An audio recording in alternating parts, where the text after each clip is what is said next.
Hi friends, good morning. ఈరోజు video ఏంటంటే లట్కన్స్ ఈజీగా ఎలా వేసుకోవాలి అనేది చూపిస్తున్నాను.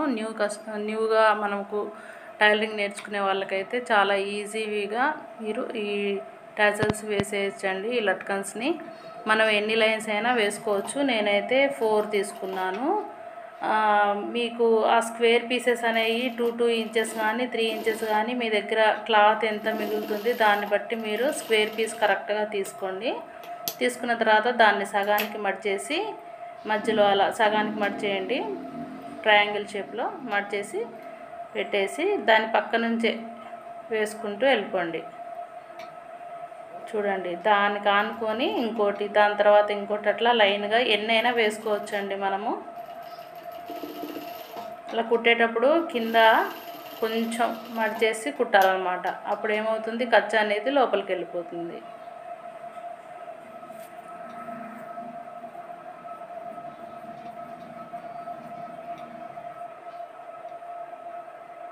చూడండి, అలా కుట్టేటప్పుడు కింద కార్నర్ ఉంటుంది కదా, మనకి కార్నర్ని కొంచెం లైట్గా క్రాస్గా మడిచేసి కుట్టేయండి. చాలా ఈజీ అండి ఇవి కుట్టడము. ఇప్పుడిప్పుడే టైలరింగ్ నేర్చుకునే వాళ్ళకి ఇలా చేయండి, మీకు ఈజీగా టాజిల్స్ అన్నీ వేసేయచ్చు మీరు. ఇప్పుడు చాలామంది ఇట్లా లట్కన్స్ అనేవి ఇష్టపడుతున్నారు. ఫస్ట్ సింగిలే పెట్టేవాళ్ళం, కానీ ఇప్పుడు ఎన్ని ఎక్కువ క్లాత్ మిగిలితే కనుక మీరు ఇంకా ఎక్కువైనా పెట్టుకోవచ్చు, లేకపోతే ఇంకా సైడ్ నుంచి లైన్స్ కూడా పెంచుకోవచ్చు అనమాట. నేనైతే క్లాత్ మిగిలింది కాబట్టి నేను 4 లైన్స్ పెడుతున్నాను. అవి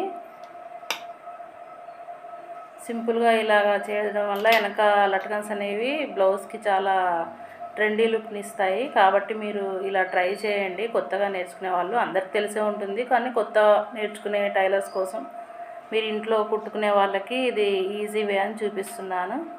మీకు కనుక నా వీడియోస్ నచ్చితే నా ఛానల్ని సబ్స్క్రైబ్ చేసుకోండి, లైక్ చేయండి, షేర్ చేయండి. ఇంకా చాలా చాలా ఉన్నాయి మీకు చూపించడానికి. బ్లౌజ్ కటింగ్స్ అవి చూపిస్తాను నేను. ఇంకా డ్రెస్ కటింగ్స్, బ్లౌజ్ కటింగ్స్ ఇలా చాలా ఈజీ వేలో మీకు నేర్పిస్తాను. కామెంట్ చేయడం మాత్రం మర్చిపోకండి. Okay, bye.